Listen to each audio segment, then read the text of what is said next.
Shalom, Bapak Ibu Saudara. Renungan kita pagi hari ini berbicara mengenai penghakiman, tapi tema besar kita tetap kita mencoba mendefinisikan umat kerajaan itu seperti apa, ya. Nah, mengenai tema penghakiman ini banyak orang berpikir itu sesuatu yang mengerikan begitu ya.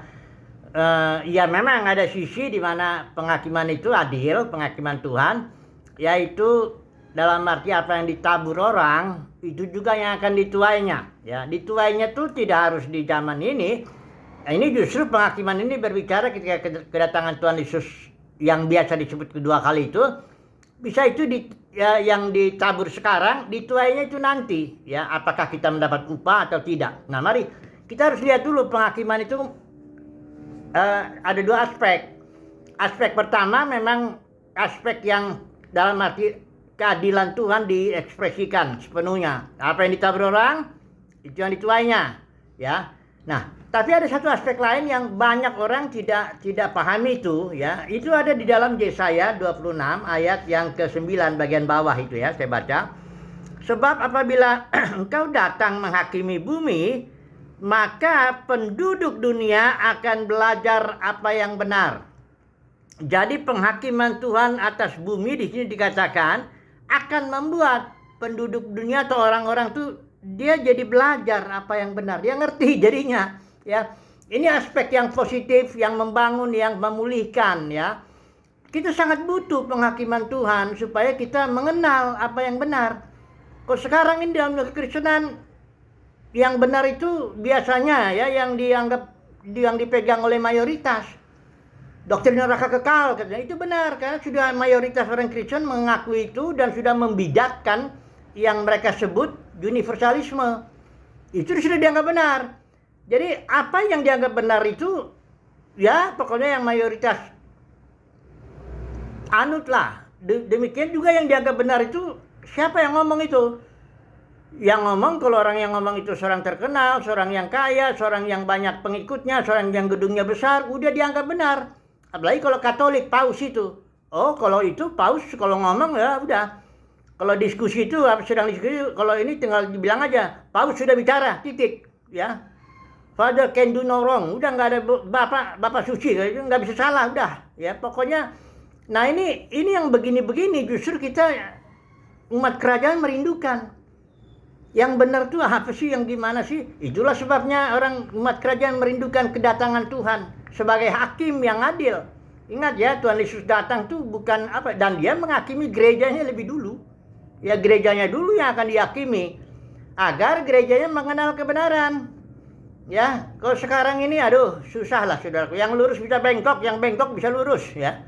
Tergantunglah itu semuanya. Jadi itulah sebabnya Paulus bilang ya, aku telah mencapai garis akhir, aku telah memelihara iman, aku telah mengakhiri pertandingan yang baik. Sekarang tersedia bagiku mahkota kebenaran yang akan diberikan oleh Tuhan, hakim yang adil. Paulus bicara hakim yang adil. Dan dia bilang bukan hanya kepadaku, tapi kepada orang yang merindukan juga kedatangannya. Kita rindu umat kerajaan kedatangan Tuhan Yesus, bukan mau nantang Tuhan. Hakimi aku, maksudnya dalam nantang mau sok-sok benar, bukan begitu. Karena kita rindu kebenaran. Kita ingin tahu nih sebenarnya ini yang benar itu yang mana. Ya. Nah, dan kita umat kerajaan mengucap syukur bahwa penghakiman Tuhan itu pertama adil lah, udah pasti ya. Dan dua aspek itu ya. Pertama itu apa yang ditabur orang itu yang dituainya. Nanti juga ada aspek positifnya, membangun, memulihkan. Kita jadi tahu kebenaran. Bahkan seluruh orang yang dihakimi Tuhan itu nanti gereja ini akan tahu nih yang mana yang benar, mana yang enggak. Sekarang ini ya udahlah. Terserah yang mana yang dipercayalah ya begitu ya. Oke. Nah, penghakiman itu banyak orang Kristen kan dalam dunia Kristen banyak ucapan percaya Yesus masuk surga. Itu surga yang nun jauh di sana. Kita dan ada yang bilang Tuhan Yesus datang nanti ngangkat kita ke sana dan kita akan nyanyi di sana selama-lamanya. Enggak gitu saudaraku. Itu tipu-tipu, hati-hati saudaraku. Alkitab bilang ketika Tuhan Yesus datang, dia akan menghakimi gerejanya. Nah, ini ada di kasus-kasusnya. Nggak semua orang nanti mendapat upah. Nah, itu jangan laga. Makanya itu kalau baca Alkitab tuh ya jangan gimana ya. Kalau khotbah tuh jangan nyenengin telinga orang. Memang begitu, memang hati kita mesti tulus lah. Belajar minta dari Tuhan, tolonglah Tuhan. Supaya hatiku ini cinta Engkau, hanya menyenangkan Engkau. Ya jangan coba berkenan manusia. Emang enak telinga ini kalau dengar percaya Yesus masuk surga, diangkat ke surga sana, nunjau saya kita. Nah, itu emang enak. Tapi itu bohong, nggak begitu. Nah, coba lihat ya. Ini konteksnya nggak usah kita baca semua tentunya. Ada di Matius 24-25 itu konteksnya kedatangan Tuhan. Di situ ada 3 perumpamaan yang kita perlu perhatikan ya. Pertama, perumpamaan hamba yang jahat dan bijaksana itu ya. Coba saya baca pendek-pendek aja dengan cepat aja ya. Yang pertama itu ada di Matius 24 ayat 45 sampai 51. Itu perumpamaan hamba bijaksana dan hamba jahat. Hamba ini semuanya orang Kristen yang udah lahir baru, maksudnya yang melayani Tuhan begitu loh. Dia gini, gadis bijaksana, gadis bodoh.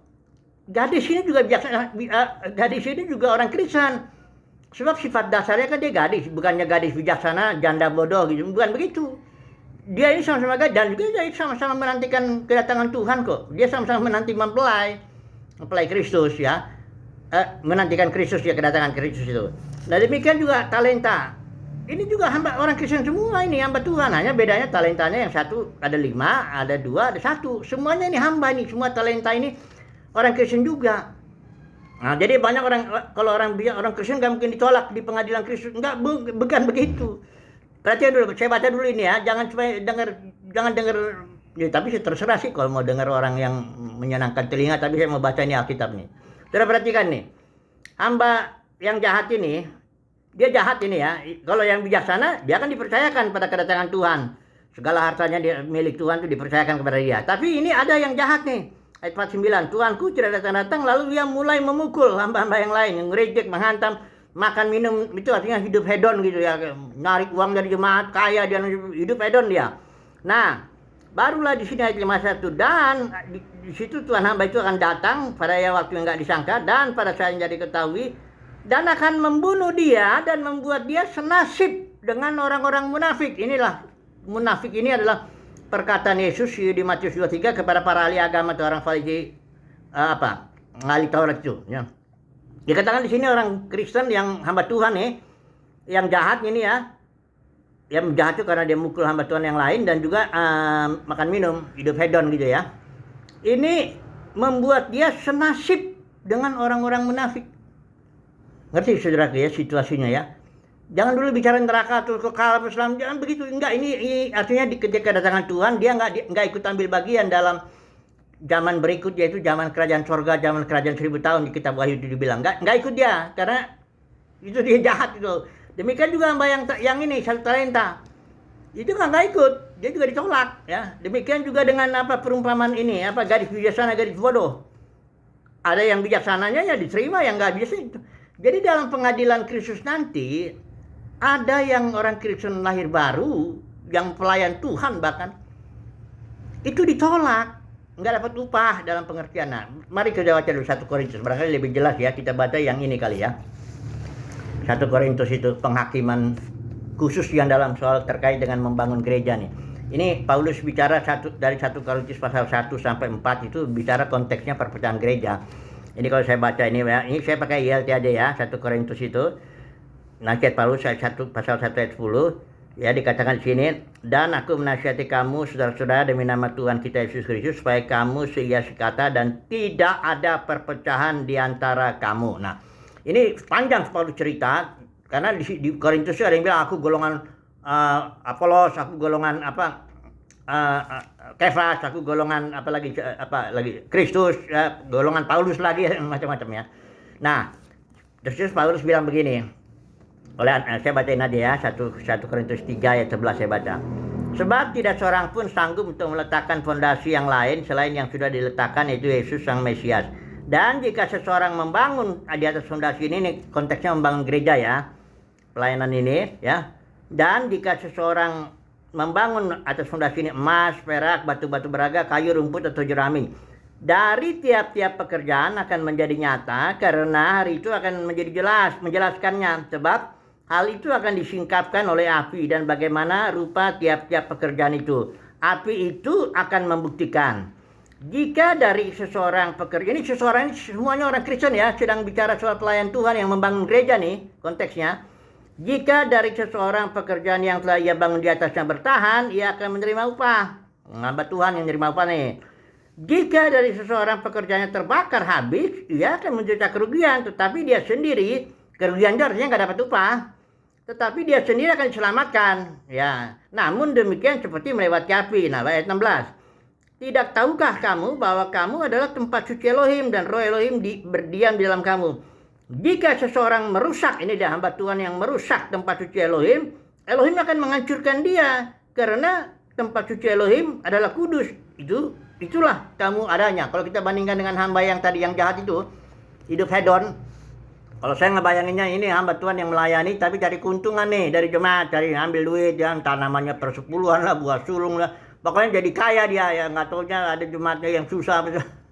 Pendeknya Tuhan akan menghakimi dengan adil nih orang-orang yang melayani, cari untung dari pelayanannya, terutama uang itu ya. Dan ini hati-hati nih, ya. Nah, jadi saudaraku, kesimpulannya apa lah?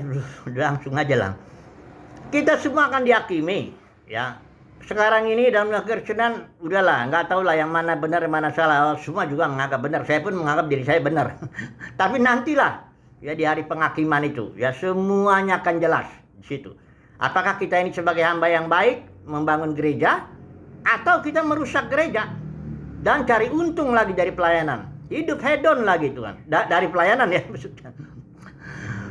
Nah ini semua akan dibukakan di situ ya. Kita bilang tidak ada sesuatu yang tertutup yang tidak akan dibukakan. Tapi semuanya memang kasih karunia sih ya, semuanya kasih karunia lah ya.